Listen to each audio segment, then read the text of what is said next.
বাংলাদেশে অস্থির পরিস্থিতির মধ্যে পদ্মার জল চুক্তি বৈঠকের আগে ফারাক্কা ব্যারেজে বিভিন্ন এলাকা খতিয়ে দেখলেন বাংলাদেশের প্রতিনিধি দল। মঙ্গলবার সকালে ফারাক্কা ব্যারেজ ও পদ্মা স্পিডবোটে ঘুরে বিভিন্ন এলাকা দেখেন। ৩ থেকে ৮ই মার্চ পর্যন্ত জল চুক্তি নিয়ে কলকাতায় বৈঠক রয়েছে, তার আগে এই ব্যারেজ খতিয়ে দেখতে আসেন বাংলাদেশের প্রতিনিধি। উপস্থিত রয়েছেন বাংলাদেশের জয়েন্ট রিভার কমিশনের সদস্য মোহাম্মদ আবুল হোসেন। পদ্মার জল চুক্তি নিয়ে ফারাক্কায় বাংলাদেশি প্রতিনিধি দল গতকাল রাত্রে এসে পৌঁছায়।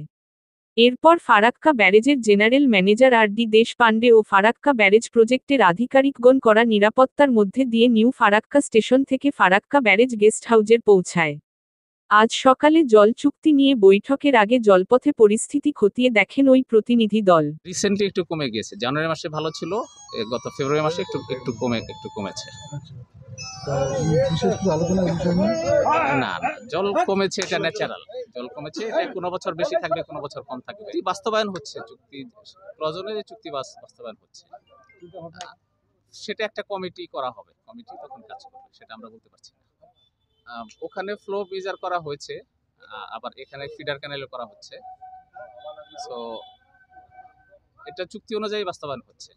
যেটা গঙ্গাতে মেজার করা হচ্ছে সেই পরিমাণ পানি বাংলাদেশে যাচ্ছে, আর যেটা ফিডার ক্যানেলে মেজার করা হচ্ছে এই পরিমাণ পানি কলকাতা যাচ্ছে।